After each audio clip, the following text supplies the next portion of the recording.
Your initial reaction when Coach Meyer got that 15-yard penalty for getting hit in the face by the ref?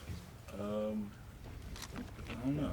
I saw it happen, and I saw he was just like really disappointed in himself. He was just like, man, like it's almost like when your hand got caught in the cookie jar as a little kid or something. So he was, I guess he was a little upset with himself. Did he apologize to the offense? Because he said today that he felt bad about the 15-yard penalty, although he said he didn't agree with it. It's all good. JT, what can you say about what Dontre Wilson is bringing to the team this year?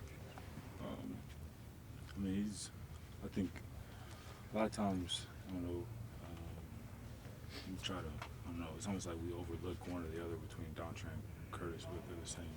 They're one and the same. I think Dontre doesn't get a lot more running back in between the tackle stuff, but they're both dynamic players that do a lot for our offense, create mismatches with linebackers and could get up on a safety and make guys miss an open field. So they both are very dynamic players for us. He broke his foot against Michigan State and caught that touchdown pass, and it sounds like that injury is still kind of lingering. Just he's never really fully healed. Have you ever sensed any frustration with him that he hasn't been able to be maybe the player he wants to be? Not necessarily. I think he's, I think he's very thankful in the opportunities that that he gets. I know everybody gets frustrated in our offense at receiver. I think that's part of it because you want to make plays for the team and things like that. So I know that can be frustrating at times, but I think he's grateful for the opportunity that he does get, and I think he tries to make the most of it. JT, nobody's been ever more responsible for touchdowns at Ohio State than you are. You passed Braxton Miller's record on Saturday, and that's your record. And is it more meaningful the fact of what that 89th touchdown meant? And I'm just wondering, as you keep looking at this, I know we keep asking you about it, but what does something like that mean to you? I don't know. It's like I was trying to win games around here. Honestly, I mean records are good and all. Maybe I'll appreciate it more when I'm 40 or 50. But right now, I don't think records. I don't think they really matter if we didn't win. You know what I'm saying? I think we would talk about a loss more than a record. So I'm worried about winning. I think that I'm very grateful and honored to be here at a place like Ohio State and just be able to help the team win and do the best I can, and that's produce some touchdowns. Well, with that in mind, though, a lot of people thought the moment you came of age as an Ohio State quarterback was in overtime at Penn State a couple of years ago. I mean, just looking at what do you remember about that setting, and did you personally grow up a lot that night, or take another step that night, or the way y'all won in overtime? I think we grew up as a team. Honestly, that night, myself personally, I think it was one of the things. Just a little adversity. I guess you could say at that time that was my edge.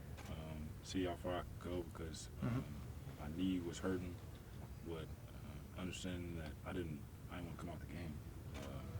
I knew I still could play and be able to make plays, and so it was just one of the things you had to fight through it mentally. And luckily, God's help, I was able to do that. So I would say I did grow up in that aspect, but I think as a team, as a whole, we grew up. JT, you guys have won 20 straight on the road, which is it hard for even you to like believe that knowing how hard it is to win away from home? What does that say about the program, and how do you think you've been able to do it?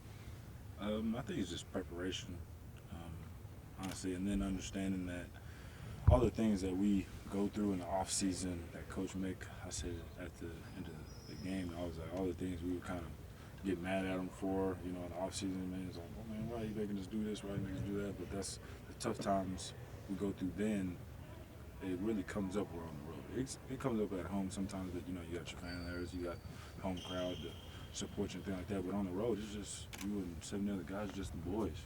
And so that's when those hard times in the off season come up, and that's when it's got to come through your play. And so I think that's really what it is. It's credit to Coach Mick and Can you give an example of something he does that in the offseason that maybe you guys are thinking, what in the world are we doing this for? Nah, I ain't gonna give away the secrets. I ain't gonna give away no secrets. JT, you've played in a whiteout and you've been to Camp Randall now. You've obviously been in a lot of hostile venues, but how do they kind of compare to each other? What you dealt with 2 years ago and Saturday night? Nah, they're both great. College football atmospheres. I think I don't know how many people sit. I think Penn State has more people, so I think at times that could be louder. But I mean, third down, I think we did a better job than we did at Oklahoma, but it was definitely rowdy. The jump around was crazy. I didn't jump around. We were, going in to score, so I was a little more focused on that. But I think that's Big Ten football. I think that's the great thing about it, playing in the Big Ten. You go to places like that and get to experience those type of things. As you analyze the passing There game, was one point where Go. you said that you thought your reputation was that of a weenie-armed quarterback. Do you still feel like that's the way you're regarded? No, I got caught up in it myself. I think I was scrolling through Twitter too much or something. But I don't have a as you analyze the passing game right now, JT, what's like maybe one thing or maybe even two things you feel like you guys need to get better at as you analyze the passing game? I think timing. I think at times maybe I was ready to throw and the receivers, weren't quite open, or maybe I need to slow down my drop in order to allow them to take a little longer to get open. But I think more timing wise, and that's the biggest thing when you throw deeper passes down the field, is you have to have the timing there. Otherwise, linebackers get underneath routes or safeties clamp down on routes. So I think with that, we have to be on time in the passing game. I think me and the receiver tight end, we could all get better. JT, I think there's a thought that maybe that there's a lot of wide receivers rotating in, and it might be even too much. How much, when you talk about timing, do you need to be throwing it to the same person in practice to develop that, and why do you think maybe the timing is a little bit off? I don't think. I guess the rotation has anything to do with that. I have faith in what we do, offense, and Coach Smith and the guys he puts in there. I believe in them. It's not like I came to him and was like, hey, I don't like so and so and this player or whatever like that. I mean, whoever he puts in there, the rotation that they have, I don't know what it is. I'm comfortable with anybody throwing it to them. And then what was your second one? Why do you feel like you guys might be struggling a little bit in the timing?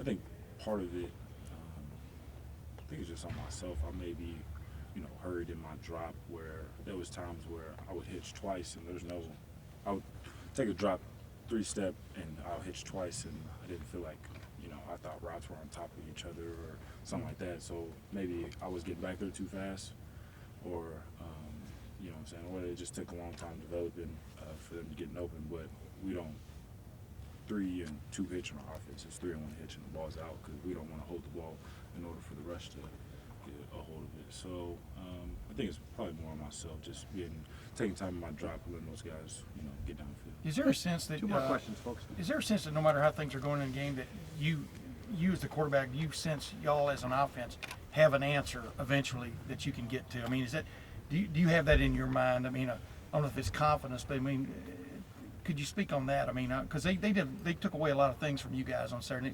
including the option to the edge, but y'all finally went away from that a little bit. But just what is it like out there knowing that the answer's there somewhere? Yeah, I mean, if you don't think like that, then I don't think you're going to win a lot of games. It's almost like you're counting yourself out. It's like, man, they got us and we can't do anything else. Yeah. Like, that really doesn't make sense to me. So, I always have faith in our adjustments and, what we're trying to do on offense. I think the coaches do a great job of making those in-game adjustments, and we do a good job coaching up on the sidelines, and we go out there and execute it the best we can. So, I don't think there's any point where it's just like, man, they covered everything. Like, I don't think that's a real thing for us. So, Hey, or JT. any offense. JT, we know Last question. one of the things you're really good at is sort of when things break down is just making sure the play doesn't end negatively and you get 2-3 yards, whatever it takes. But it seemed like against Wisconsin, throw to Marcus, throw to Dontre, and I think you had one to Terry as well, where you scrambled, but you scrambled kind of to throw rather than scramble to just make sure you got 2 yards. I'm just curious if that's something you wanted to work on and do more, if that's just sort of what the game dictated to you. I don't really. I think that was just more the flow of the game, and that was the thing. There was times I know definitely Marcus and Dontre that the protection was great, and so with that I was able to stay on the move and keep my eyes downfield and able to deliver the ball to him. And when to Terry, I think I had a little pressure off the right side, and I scrambled to the left, and was able to make the pass. But I think it was just more the flow of the game. Scramble drill is something that we do. I remember when Braxton and Cardell were here. Now the same thing when they played as well. So it's not like I know with myself it doesn't seem like that all the time, but I don't know. It's something that we still do constantly throughout practice. So it's not like that was, I guess, foreign to us by any means. Hey, GT, Great. you Last made question. 9 of your last 10 completions. Does the game feel different to you when it's on the line? I don't know. It's almost like I think great players kind of visualize themselves in those situations, in the off season and when you're throwing routes and all the time leading up to actually the season. So I think that's something that that's something I definitely try to do is play the situational play. Where we're down and we need to score in the red zone and we throw a fade. You know what I'm saying? That was something that me and Noah practiced, and it wasn't like that was new to us or the situation or anything like that, because it's almost like I seen it before in my head. So and with that, it was just going out there and executing it. So I don't think it was. I don't know if it was more of the pressure there and then playing better because of pressure. I don't think that's it. I think it's more preparation and just being ready when the moment comes. Great. Thanks, JT. Thanks, JT.